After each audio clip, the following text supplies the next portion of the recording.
Vaovao hafa tanteraka kosa indray ary afaka ny fankalazana ny taom-baovao malagasy amin'ity taona ity satria dia andray anjara amin'ny fanomezana lanja izany soatoavana malagasy izany ny fitondram-panjakana rahantsika ny andindiny vaovao. Amin'ny tsinam-bolana any amin'ny faharoapolo sy faha 20 volana martsa no any ankalazana ny taom-baovao malagasy raha nambaran'ny foibe ny trano koltoraly malagasy sy ny fikambanana fitoasina.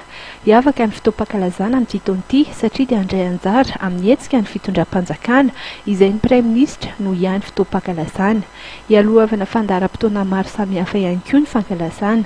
Ny fady voalohany amin'ny asina dia ny loto. Ka ny zavatra maloto tsisy asina, ny olona maloto zany tsisy asina. Ka noho izany ny taom-baovao malagasy zany dia fomba anankiray entina hidiovana. Zay ny famerena kasina voalohany amin'ny olona tsirairay avy. Ka rehefa miverina amin'ny asina ny olona tsirairay avy dia adio ilay olona marobe ary adio ny firenena. Eto zany dia manamarina izay ary milaza mahitsy sy mazava fa tsy any fokomerina ny taom-baovao malagasy fa malagasy rehetra. Manamarina izany dia ny malagasy rehetra hatrany amin'ny faritra avaratra atsimo andrefana araka ny hitantsika teo dia mankalaza ny taom-baovao malagasy avokoa amin'ny faha 20 volana martsa ho avy izao satria fomba tokana azo iraisan'ny malagasy rehetra ny taom-baovao malagasy.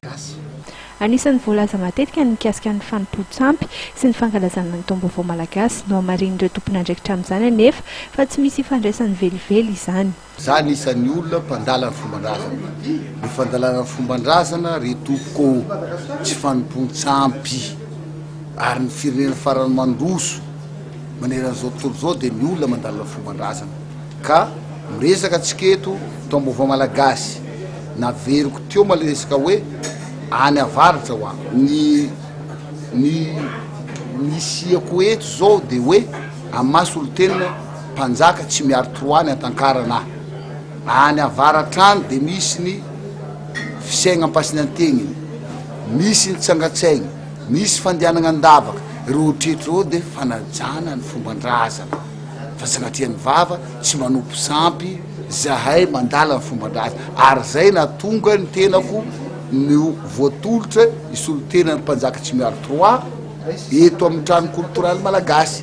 Tsy natokana ho an'ny avy eto an-drenivohitra ihany araka izany ny fankalazana ny taom-baovao malagasy fa andray anjara amin'izany avokoa ny foky rehetra eto an-toerana entina indrindra hanamafisana ny fihavanana malagasy.